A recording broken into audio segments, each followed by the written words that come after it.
I had a great chat with John Kinsella there this evening. John's athletic journey began on the soccer field as a goalkeeper, but today he is a trail runner, a marathoner, and a member of the Imra community, constantly pushing his limits in the world of running. After taking up the sport just a little over 10 years ago now, John is the only person over 40 to have completed all six World Marathon Majors in under 2 hours and 30 minutes. They are New York, Tokyo, Boston, London, Berlin, and Chicago. He's also earned a cap for Ireland in the European Trail Running Championships. So whether he's racing through the streets or tackling the rugged trails, John's story is one of resilience and commitment. So let's get straight into it. Hi, John. How are you?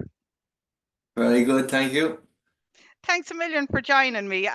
You're local to me, so I've obviously met you on the hills over the years.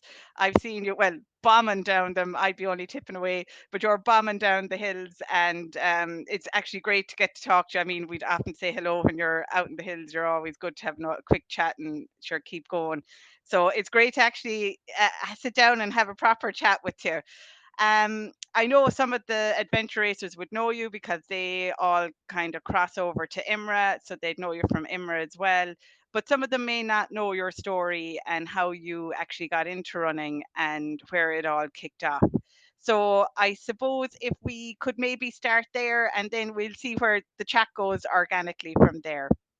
Yeah. I suppose go back to 2015. I was nearly 17 stone, and I decided that I need to lose a bit of weight. So I started going to the gym and started doing some weights and stuff like that, and the usual 5 minutes on the treadmill, and then I lost about 3 stone, 3.5 stone in the first 3 months, and then in March, my supervisor at the time, who used to go to the gym with me, suggested that I sign up for the Great Limerick Run, the 10K. And I never ran before. I played soccer. I was a goalkeeper, so I wasn't too fond of running up and down the wing. So I left it off for the other lads. So I didn't think anything of it. I didn't know anything about distances or times or anything like this. He just said he did it in an hour last year. So I said, right. So we did a run. And it was a nice easy pace. I think we were probably running maybe 10 minutes a mile, even slower, like could be 10 or 11 minutes a mile. Could be, I think we did nine kilometers, anyway, we did. It took us an hour and 2 minutes, but I felt great after. I thought this is good.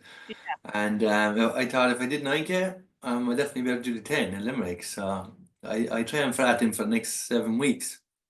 And then I went in, I ended up running sub 40 after 7 weeks Oh my in God. the 10K, in the Great Limerick Run. And I got a text on my phone saying, well done, you were 25th out of 3,000 people. And I was like, geez, I couldn't believe it.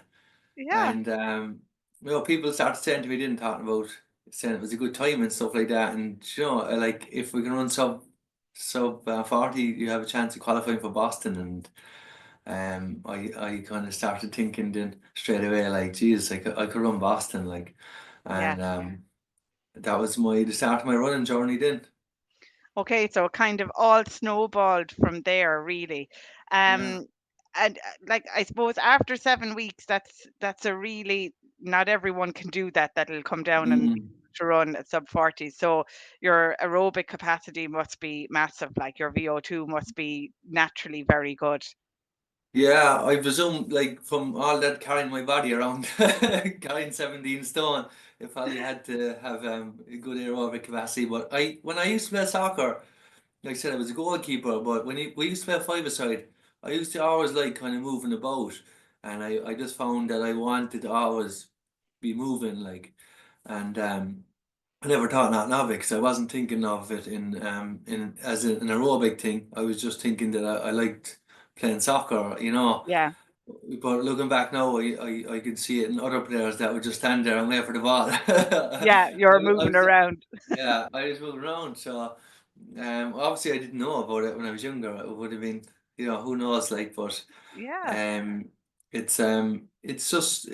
don't know, it just came natural. I suppose when I used to do running in soccer, it was all sprints and fast running. I used to hate it, and I'm coaching now, and that's what I said to people. Like I said, you need to slow down, like, and start enjoying it because um you can only run very fast for a short amount of time. Like, and a lot of people in different backgrounds, sports like soccer, their idea of running is they have in their head that it has to be hard all the time, and you have to be feeling the burn, I suppose. But it's not like that at all. And I think when I did my first run, because we were running 10, 11 minute miles, it felt comfortable, and I really enjoyed it then. So even that pace for me at the time, I thought was great. I loved it, just the idea of running and how I felt.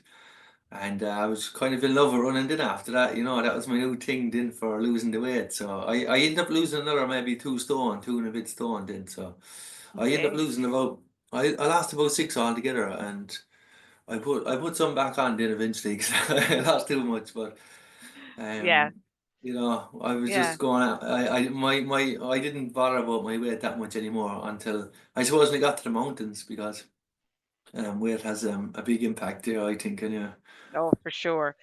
But before you, I suppose, like looking back, you started running in 2015, and then you went to the mountains in 2016. I know, looking at the Imra there, that that's kind of when you started running. But I suppose, take us before you started running the hills, take us a little bit in the direction of, so you came off of that massive run, which was a sub 40, yeah, which was amazing, because not yeah. everybody can do that, after 7 weeks training. Jeekers, I could be training for 70 weeks and probably never get there, John, but sure, we live in hope. Yeah, But what was your goal then? So people were saying maybe you could qualify for, qualify for yeah, Boston, and yeah, that was my goal. Then it was to anytime I was reading about Boston, it was talking about the hills and Heartbreak Hill and things like that. So I remember when I actually did the Bilbo 10K. I ended up signing for Bilbo then that evening up in Bilbo. I ran sub 40 up there, and I remember, like, at the time when it was the second race I did, I think, the Billboard 10K. And I remember, like, I had the kind of soccer mentality. If you're young, like, you're fast. And if anyone that's older than you is not better than you. But when I went up there, like, I was going up the last hill. I don't know if you ever ran the Billboard 10K, but there's a nice hill there with about 3K to go. And there was all these older lads passing me. And Tony McMahon, I think he's still around anyway, he's still running. But I was like, gee, this old fella's passing me, like, and and I just remember then thinking that I need to kind of work on the hills after that, mm, because so many people were passing me on that hill, and that was it. I only started hill running then because of that, and because when I read about Boston, talking about Heartbreak Hill, you need to be good on the hills. So for me, going to the hills was really just to try to get strong running on hills. And I remember then when I did my first IMMA race, it was in Cratloe. So I remember going there as when I used to play soccer with the coach, and they'd have us doing a couple of laps around that. It was horrible. It was torture. Like, it's, the mm, same thing. We were running up the hill, probably went off too fast for the first 400 meters, and then we're all dying for another 25 minutes. Like, but this time I went up there, I was fighting Tom Blackburn, and I ended up coming second to my first race. And I don't know, I just love the hills. I just kind of thought, geez, these are, they were very enjoyable because you're not really worrying about the time, you're just racing the person. yeah, And when I started looking at the lads in the likes of Tom, will say, who was there, big in Imra at the time, and he was way older than me. I was like, you could have a good career in the hills or in running in general if you look after yourself and you train properly. And it gave me a lot of motivation as well, because I thought if I can just stay injury free now and keep working away on these hills, mm, you could have a good kind of bit of a career there. And that was it then. I kept turning up to the hills, and I finished, I think, nearly in all the trail races I've done, bar the, we'll say the championship ones, I think I've never been off the podium. I've finished on the podium every time. Yeah. And for me, it just came naturally to me. I don't know why. It's when I run them, I think they're horrible. Yeah. But They are. I They're always tough. come back. So that was it then. I did them I basically did them to get strong for Boston. Mm. And what happened then, right? So fast forward to 2016, I did my first marathon in Dublin and I qualified for Boston. I ran 250, but I didn't have time to register because it already passed out. So I had to wait another year. And I was on the hills again, running wells again. And then I tore my meniscus in a race down Cork. Um, I I was kind of tired again. I did the sleeve. I don't know if you know the sleeve feeling way. Yeah. It's 27 miles there from Silvermines to Maru where I live. I did that a week before my big injury. And then I went over to Town If you look at the calendar, you'll see it. I went over to Town and it was a hard race. I don't know if I won it or came second, but I just remember I think I won it. It was a hard race. And then I needed to go down to the Paps, down in Killarney, near Killarney, Yeah. because I had a chance, I think, of finishing in the top three or whatever of the Munster Championship. Yeah. So I said, I get on and do that, and I just need to finish in whatever position to finish in the Munster Championship. And I remember we got up to the summit before Summit Marshall, and we ended up going off the wrong side of one of the summits, and it was very rocky. So I just kind of slid on a rock, and I went over on my knee, and I tore my meniscus, the Oh. radial tear of it, and I knew something was wrong, but the pain wasn't like really bad. I just knew that something was wrong, and I remember just um falling. I couldn't even see 10 feet because the weather was so bad, and I just remember following another runner. And then I got back maybe a mile to go, and everybody was lost. Nobody knew where to go. Yeah. And then someone found the right way. I ended up running again, like, very fast. I think I came fourth in for a finish, but I knew after that something was wrong. And I went away then and got an MRI, and they told me there was a radial tear of the meniscus. So that was my mountain running career. It was my running career over really for a while, and I thought that was the end of it now. Yeah. And I was off for a couple of months, and then I came back and I registered for London. I got in. So I had an entry for London 2018. And I said, I'm going to go over and just see can I run it. And, see can I Mm. qualify for Boston again. I ended up going over then. I ran in 2:49 in London 2018. And that was the first time I did the majors then. It was I did Dublin. It was great. I did London, and I thought these majors are amazing. Like, so I ended Mm. up for the following year, I ended up registering for Boston, London, or Boston, New York, and Berlin. So I was, Dream. yeah, and I was gone from the hills then because the surgeon told me, like, this you have the two different types of cartilage. Like you say, we have the meniscus, and then you have the kind of articular cartilage around the bones. And he said that's good, but if you keep running hard on the mountains, you're gonna eat away at that, and you're gonna have big problems. So I stayed away from the hills, and I just stuck to the roads, and I kept getting faster. And I did one or two hill runs in just to test out the leg when I came back, and I felt okay. And when I started running fast on the road, then I kind of left the hills off.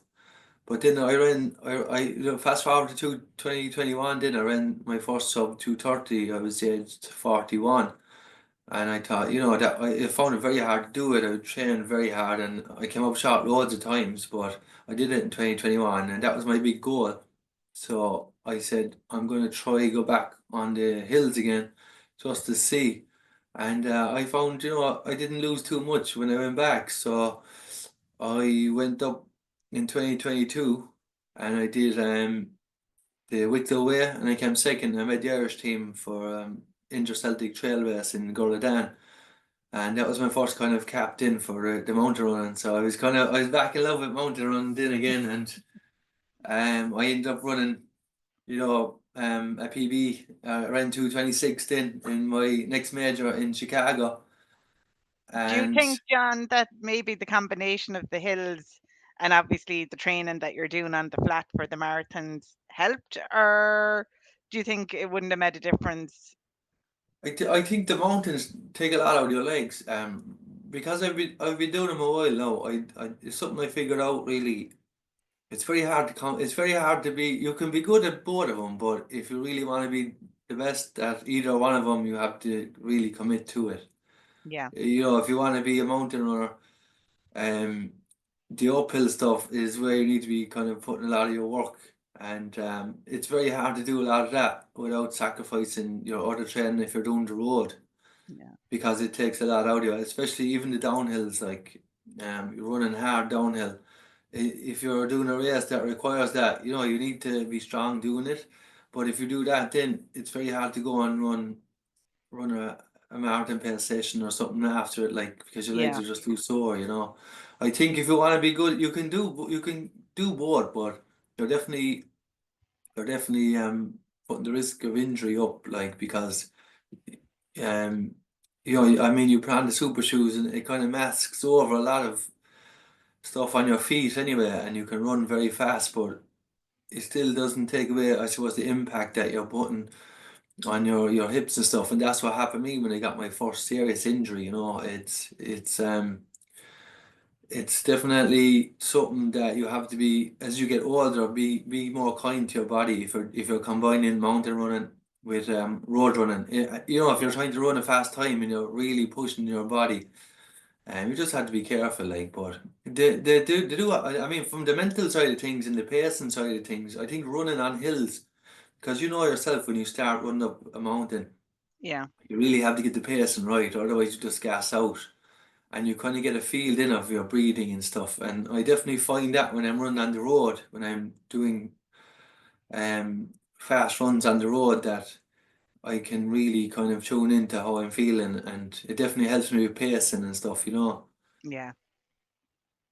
Yeah. And I suppose then, like, coming back to your marathon running then, so like you had done London, you got organized for Boston. Um, I suppose like you've done Boston a couple of times now, haven't you? Yeah, I've done it. Yeah, I've done it twice. Yeah, twice. yeah. I'm going over again in a couple of weeks. So this will be your third one. Yeah, Okay, cool. yeah, Um, So you were saying obviously from the big ones that they kind of they must be really good. They must be exciting. There's people along the way, so yeah. there's a draw there, and There's John there. Yeah, yeah, for sure. And I suppose definitely for you because you're starting. I know as I said you're local to me where I'd often meet you up keeper and stuff. So I do follow you on Instagram, and I mean you always do loads of VT, which is amazing to see. When you're at coming up to the start line, when you're doing your run and getting ready to do your warm ups and stuff, you kind of give us an idea of what's going on behind the scenes, which is amazing to see. uh, Like we don't always yeah, get to see that, John. So for you to do that and have the time and also have the wherewithal and not be totally nerved out, or maybe it's your way of uh, coping too. yeah, I don't know, but yeah, it is amazing to see that. So and see all the other runners around you and to be able to start in the same pen as them and yeah. go, I mean, that must be really exciting. Oh, it's brilliant. It's amazing. I just like it, even though I'm running, and I will say when I go and qualify, if I use my times and I'm up there as a semi-elite runner. You know, I still feel, you know, I still have like imposter syndrome. So, but yeah, I enjoy it. I love it, and I know that it's not going to last forever. So I want to make the most of it. You know, Yeah, for sure. and all these memories that I have, like when the videos, I'll be able to look back over them, and I'll probably appreciate it more down the line. And my kids will appreciate it as well because. I mean, I can imagine if my dad made videos like that, and you know, if I started running, the motivation I'd get watching them, like so. Yeah, I hope that I always say on my videos that I hope they're going to look at them in the future if YouTube is still there, and they'll get some motivation when I can't motivate them, you know. yeah, yeah, for sure. Um, so I know you've done the six of them. So you've done Boston, London, Berlin, Chicago, Tokyo, and New York. You've run them all sub 2:30, which is, first of all, massive achievement for an Irishman going out, hitting all those big marathons, and what the expectation that you put in yourself, I suppose, as well when you go out in them. You're definitely the only Irishman to have done all six of them and come in under 2:30. And as far as we're aware, you're the only person over 40 to have done that. Yeah, yeah. Because I was talking to someone from Avid before. They were telling me like that in the Masters, because a lot of the I suppose a lot of the elite runners, when they kind of come to the end of their career, like, most of them are still in their mid-30s and they retire.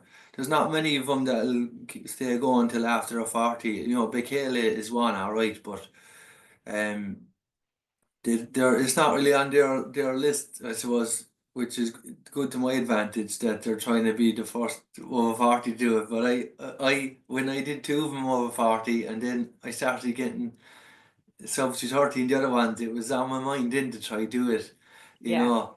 And I'm always gonna have that. I'm always gonna have that. So that'll be my pub story in a few years. And if I'm sitting down in the pub with a pint watching New York Marathon on the telly, I'll be Yeah, I've done that.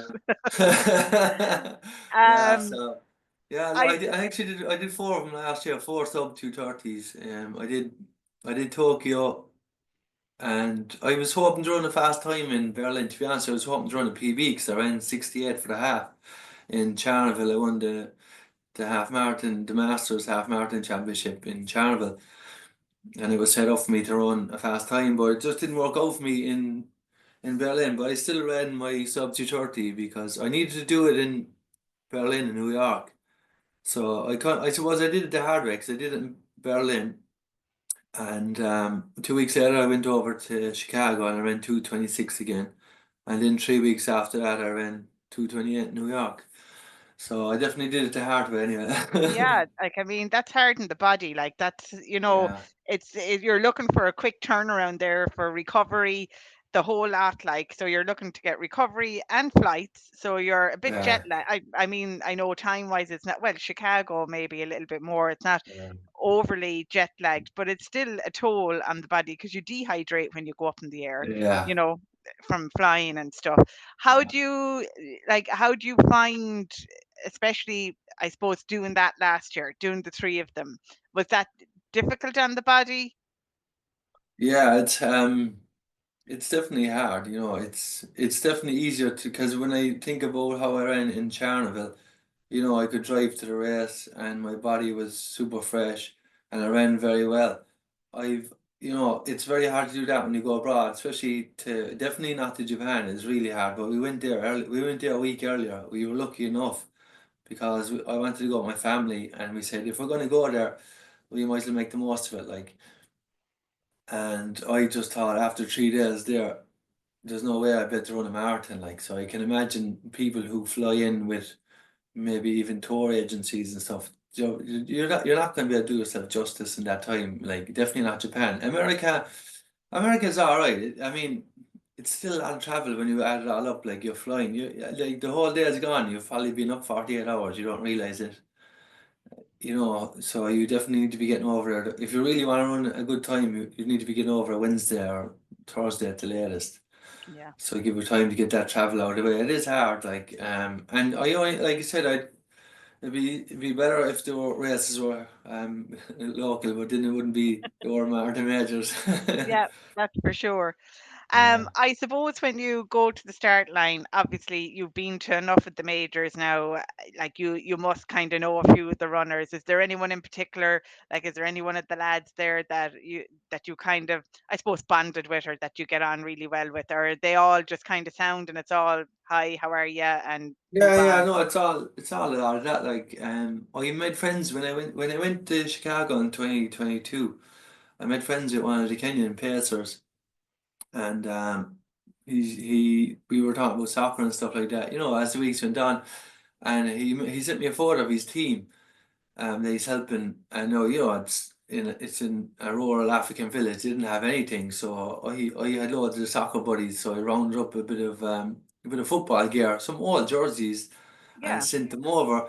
And his team anyway ended up winning the league, and there was big celebrations. And Oh, he rang me, he FaceTimed me, and he rounded up the whole village. There was about 200 people there behind the camera, and he was getting them all to say thanks and everything. Like, but anytime I go to the big races now, he tells his friends to meet me. Like, so all the best runners in the world. Like, brilliant. when I went to Chicago, I met the guy who came second in Tokyo Marathon, and he gave me his singlet. So my buddy told him give it to me for helping him out. So I met him, and he was racing in Chicago. He came fourth. He ran 2:03 for the marathon in Tokyo. Like, so, um, all these lads know I have them on WhatsApp. I have their numbers. You can give him a So, call.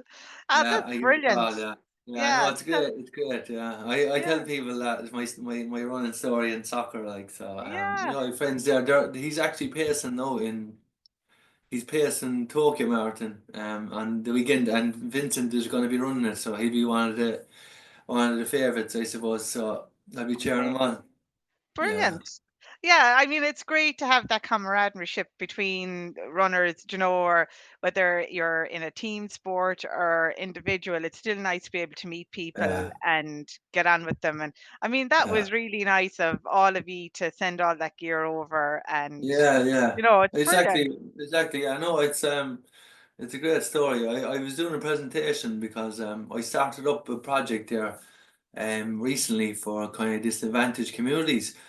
And I had these slides on it. If I ever get a chance to tell you anyway down the line or do my story, talk about my project, it's called Back to Boston, because Boston was kind of it's a special race, but it had a lot of different meaning for me because my uncles actually went over back in the 80s. A guy from Boston came over, his daughter was running in the UL, and he met the local priest who was helping out. And the priest was Father Joe Young, and he lived near me, and I grew up in South Hill. And he brought this businessman up to South Hill, and he was like, he was like taken aback how the place was, I suppose, and because he grew up in South Boston, he said he could kind of relate to it. So he ended up taking a lot of people from South Hill over to Boston, paid something like 30 or 40,000 euro pounds at the time, dollars out of his own money, and 60 people from South Hill went over to Boston, and my uncles went over, and they got to run along on the race, and other people doing all sorts of different things. But I remember growing up and hearing those stories, and I was jealous about Boston, and I never thought I'd get a chance to go. And then I found out I had this running talent at 35, and it kind of gave me that motivation then to go and try qualify for Boston. So um, Amazing. that's my project's about. It's called Back to Boston. So it's basically I don't have the money of that that Yeah, Boston yeah, yeah. businessman, but I'm gonna try. My aim is try to get people qualified for Boston, and then try raise some funds to get them over. If they ever do, hopefully. Yeah. So I'm going to Boston myself and to do the marathon in a few weeks, but I'm just going over to try qualify for next year. Um, I have no real interest in running fast times. I'm going to kind of concentrate, I suppose, on the hills for a while now. Okay. Okay. Yeah. I suppose just looking at your PBs before we kind of move back onto the hills there and maybe your caps and stuff like that. So I think you're 2:26:06 for your full marathon. Yeah. Yeah. Where did you get that? Was that in I Chicago? did that in Chicago, yeah. So that would have been 2022. So 2022, that's when I got my first cap for the Irish team. And then actually the same year I did the World Masters, and I came runner up in that. And the guy that beat me ended up coming runner up in the world, Thomas Rhodes, English guy, very good runner. Yeah. And I raced against three people, right? I mean, I was in when I was in Poland because my wife is Polish, so I go over there a lot, usually in the summer. And I was racing against this guy, and I was wearing like super shoes in this half marathon, and this guy was wearing like Salomon trail shoes, and he still ran like 1:12 or something like that. I was like, geez, I said, I knew then he was obviously a talented runner, whoever he was, but it was just my lucky day. I had on Vaporflies. But it turns out anyway, a Polish international mountain runner. Okay. And then when I was in Gorladan, I became friends with a Portuguese lad. And Tiago, he ended up coming third in the Trans Gran Canaria there at the weekend. I don't know if you're watching it, but he came third. He's a young lad. He stayed with me here before for a week. And a very nice guy. He's a big future ahead of him, but they all qualified for the World Championship. Thomas Ross did. So three people I was racing against in 2022, and then I qualified for I did the Mars Mullins, and I came fourth, and I made the team, and it was all set up for me to go over and run against the same lads again, three different Yes. lads, like Yeah. in the And same race.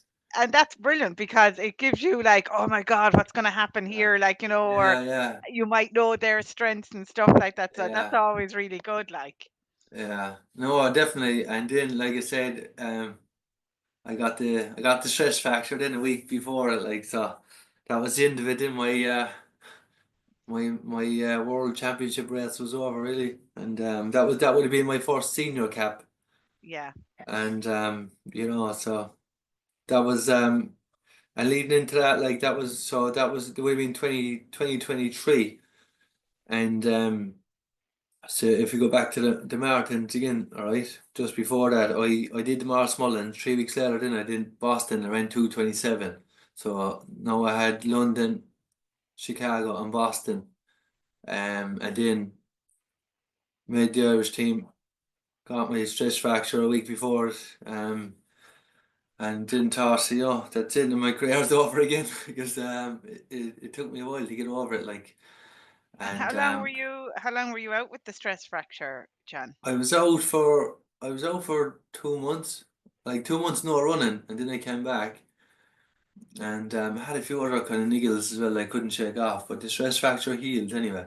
And I went over and I ran Chicago because I had an injury after 7 weeks, and I ran 2:32.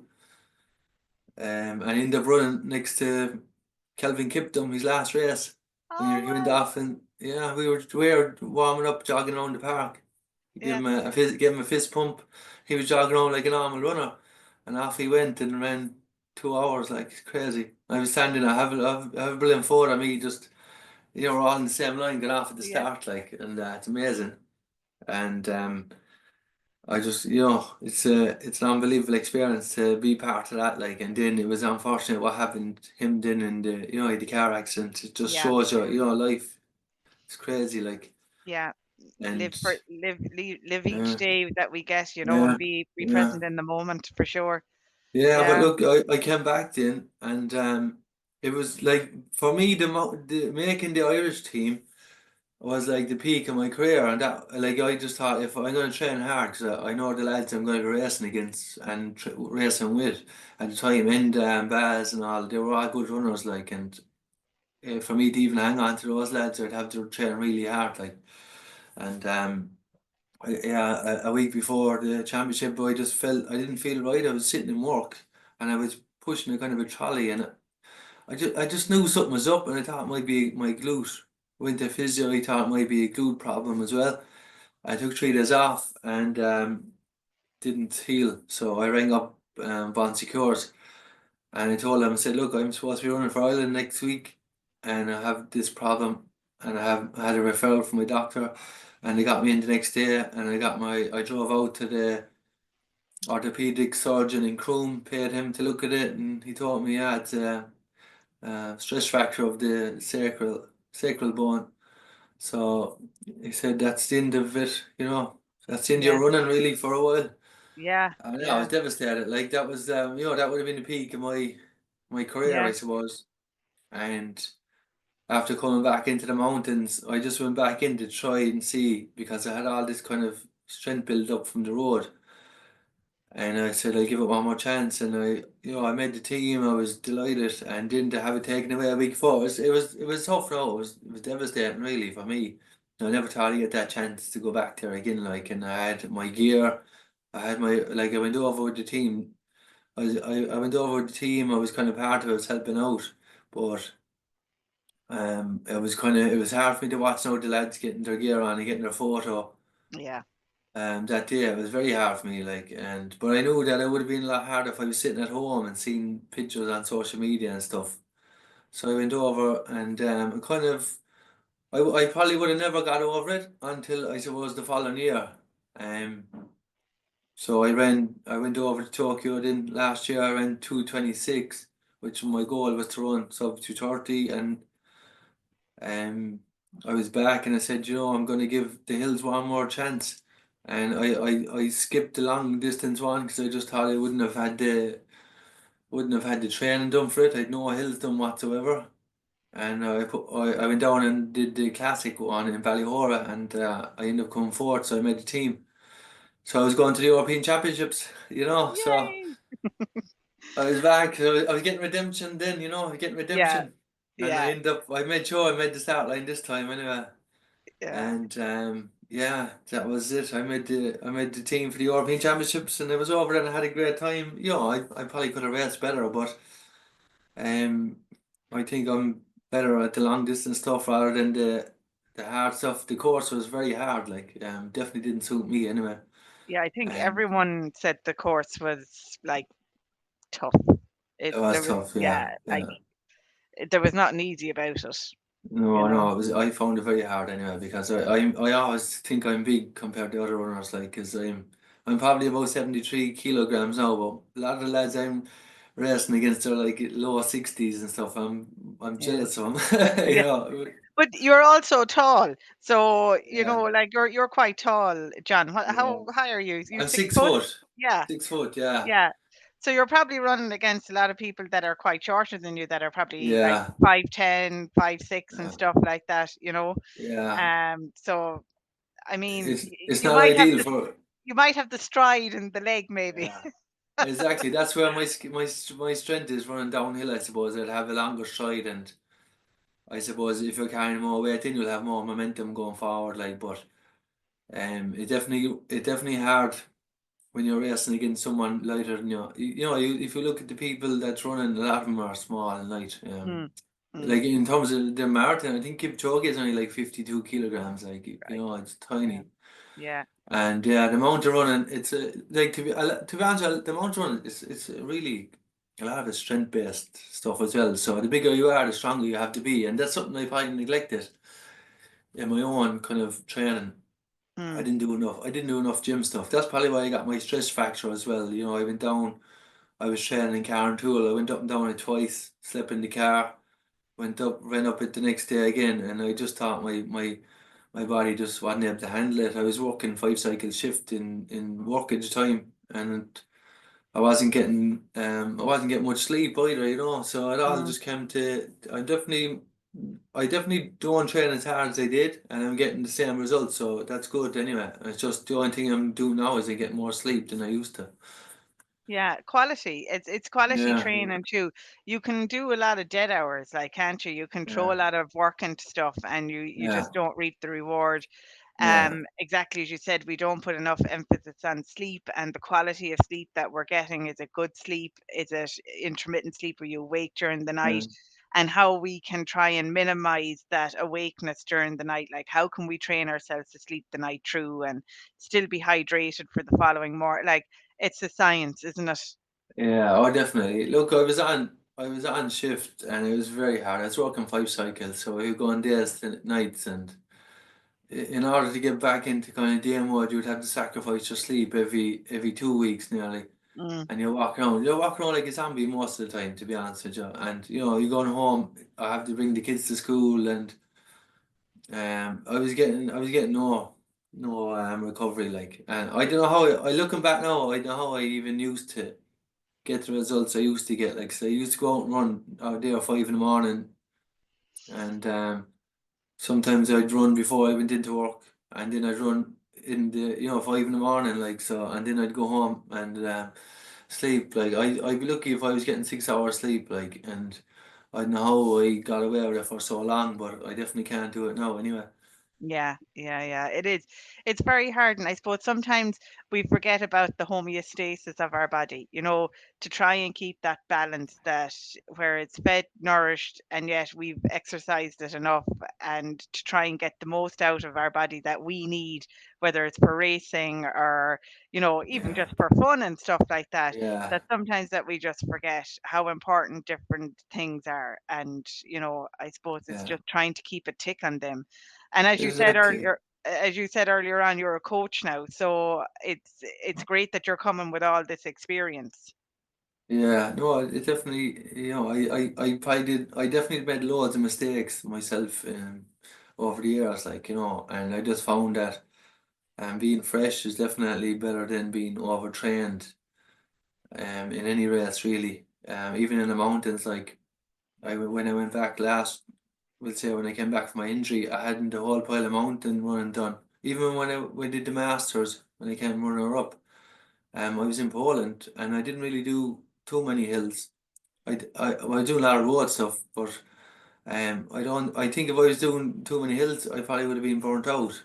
So Mm, sometimes I think just making the start line fresh and recovered and sleep. Like that's what happened to me after I got my stress fracture. I went to Chicago and I was only running about 20 miles a week, and I still ran 2:32. Which is a good time mm, considering that I had nothing done for 2 months, and I didn't do anything longer than I think 16 miles mm, in probably 5 months mm. because I had the stress fracture and I was doing hills, and I just went over and I was fresh and I ran really well, like so. Mm.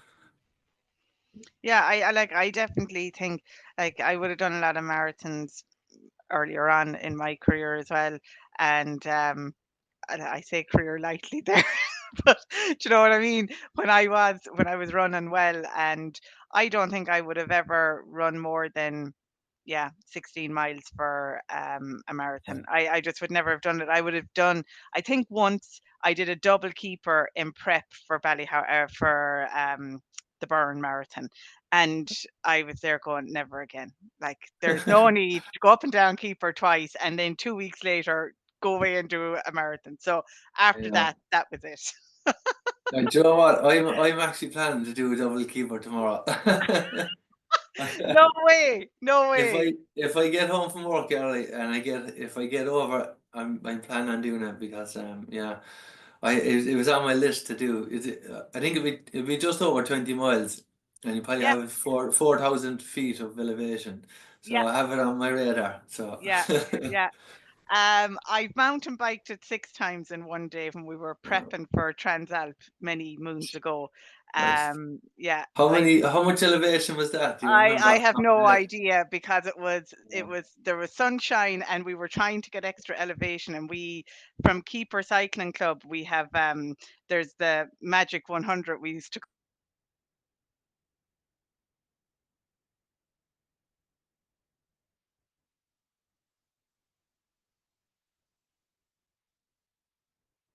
way up there that you can go Up up, there that you go up. and that's a hun I'll let you know. I'll check it out for you, John. I'll let you know. Yeah. No, if I go back, well, I'm planning on back to do more hills now. Um, Longer distance, but definitely work more on my strength, do a lot more climbing. So there's a few races I'm looking at down the line, and they have a lot of elevation. And I was always fearful of any race that had big elevation because I'm more, like I said, I'm more of a road runner, and the more elevation, probably the more I'm going to hate the race. Yeah. And if I ever want to make an Irish team again, I have to really get used to that pain of running uphill. I actually did snowboarding last year, and that would have been one of the races that I would have been fearing because it's 1,000 meters over about 6 kilometers, and I went over there and I got up to the top without stopping, and that for me was a big achievement because I always used to struggle with my climbing. I Mhm. was more of a fast downhill runner, and I'd go through anything, and that was probably my downfall. I kept getting injured, but I felt coming down off snowing as well. But um, I kind of came away from that thinking, I can definitely climb but you had to put the work in, like. So I was over my Lussa before that race, and I was up and down my Lussa. That last maybe 500 or 600 meters. Yeah, It's very. yeah, yeah.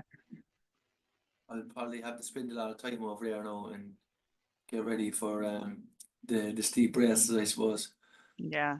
I've met you a couple of times that you would have come up the back end a keeper as well, would you? Yeah, it's I think to do something really specific, mountain run, very steep. I think that's probably one of the most ideal places because it goes on for a while. Mm. The one, I think it's very easy to run up, but the back of keeper, I think it's more runnable. We'll say, wouldn't say runnable, but you can definitely jog up bits of it and power hike bits of it. Whereas in the Galties, it's just all power hiking. Mm, mm, mm. And I suppose, have you been up the Mourns, John? Have you done the Mourns up there? Have you ever run up there? One of the big races for the qualifier for the Irish team this year is on up in the morning. It's the Granite Peaks race. I don't know Mm. if you heard about it, but it's 10,000 feet of elevation over 52 kilometers, I think.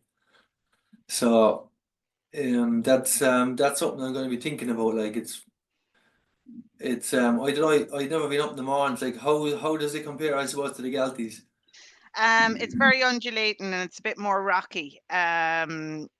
Yeah, it's Oh, really? nice. Yeah, it's nice. There's nice runnable sections there. There's a section of it called the Brandy Pad.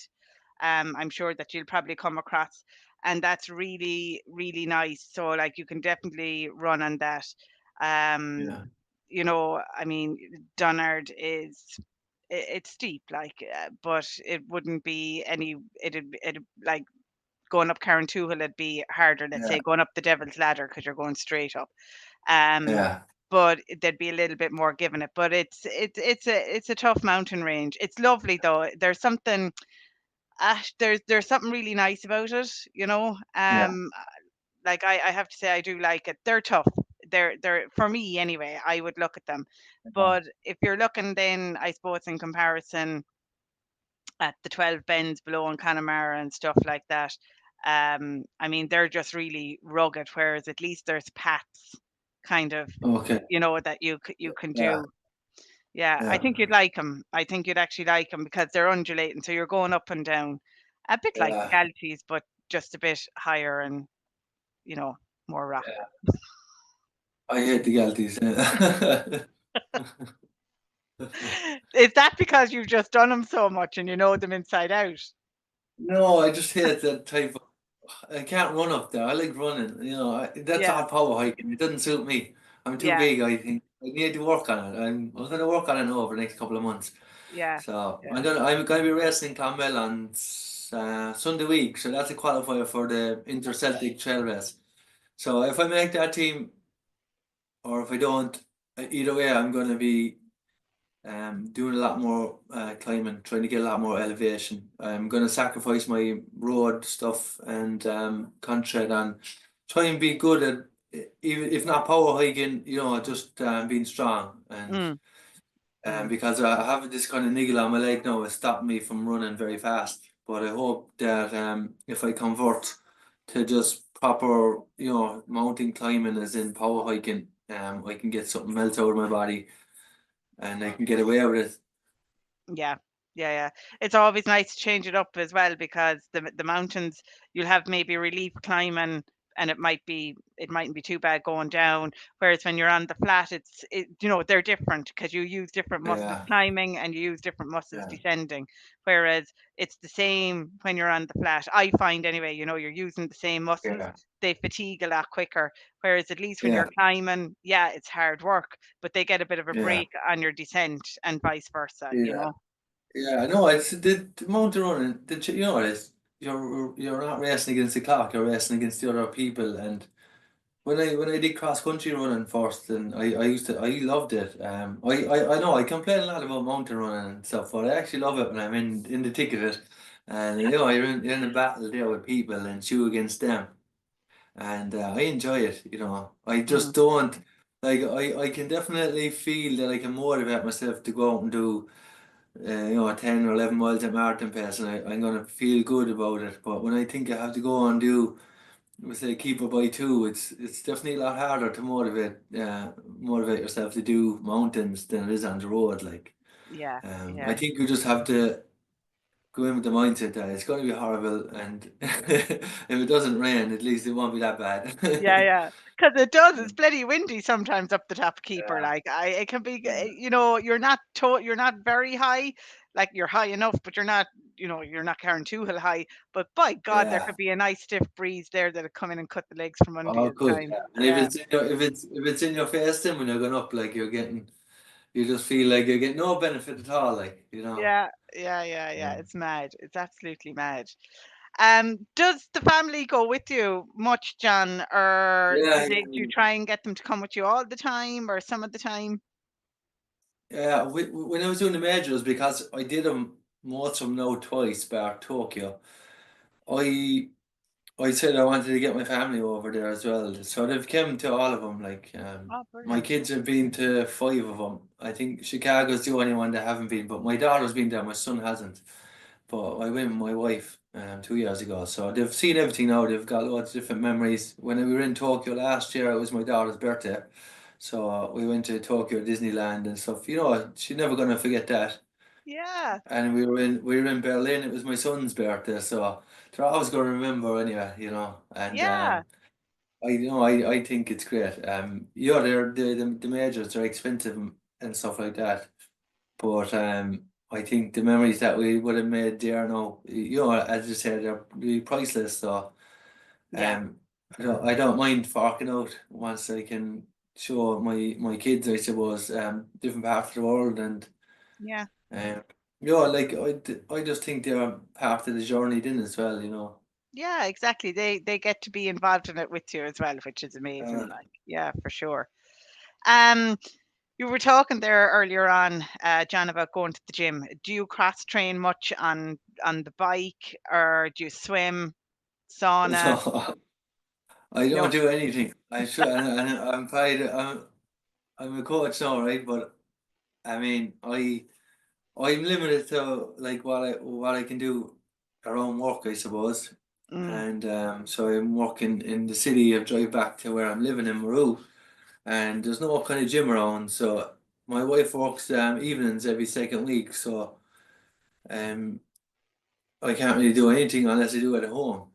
yeah, And I only used to do it when I was injured, but now I'm starting to do it because I have a bit of a niggle, but I just want to get stronger on the hills, so I'm going to put more focus on going to the gym. So I do it at least once a week, and I'll do some kind of foam roll and stuff like that. Anyway, I would always do that yeah, just to kind of just to make the legs feel a bit better. yeah. But Okay. definitely, I have a lot more room to improve with regards to going to the gym, and I don't really have time for cycling unless I'm injured, and I don't like Irish weather anyway, so Yeah. it's not good for cycling. I don't know how people motivate themselves to go on a bike for 2.5 hours when they're not injured. So there's no chance we'll draw you over to the dark side of adventure racing maybe one day. I do you know what people were saying to me before what I do it like, but I find cold water horrible, right? It's the one thing, and my I don't obviously have the strength to cycle. I just think it doesn't come naturally to me cycling. I Yeah. enjoy it when I'm doing it when it's good weather and stuff. Mm. And I cycled 100K when I was in Poland a few years ago when I was injured, and I enjoy it when the weather is good, but. I just find it very hard. Like, I think I had to put a lot of time into cycling to get good at it and get strong at it. Yeah. And So, and it's and awesome. me being very competitive. Then, if I turn up, like I could run very well in the mountain part of the race, but then I'd be going backwards on the bike. As I'd be getting rescued from the water the minute a wave comes against me. I doubt it. I'd say it'd be fine. I'd say it'd be fine. Is there any particular item or a couple of things that you like to do either pre or have during the race? Is there, I suppose, anything that you kind of can't do without either before a race or during a race that you like to have? Besides the shoes Um, now. Well, besides the shoes, they're the most important thing now. They're more important than a watch. Um, I suppose like before the race, I mean, I like the simple food. I like just plain rice or plain noodles.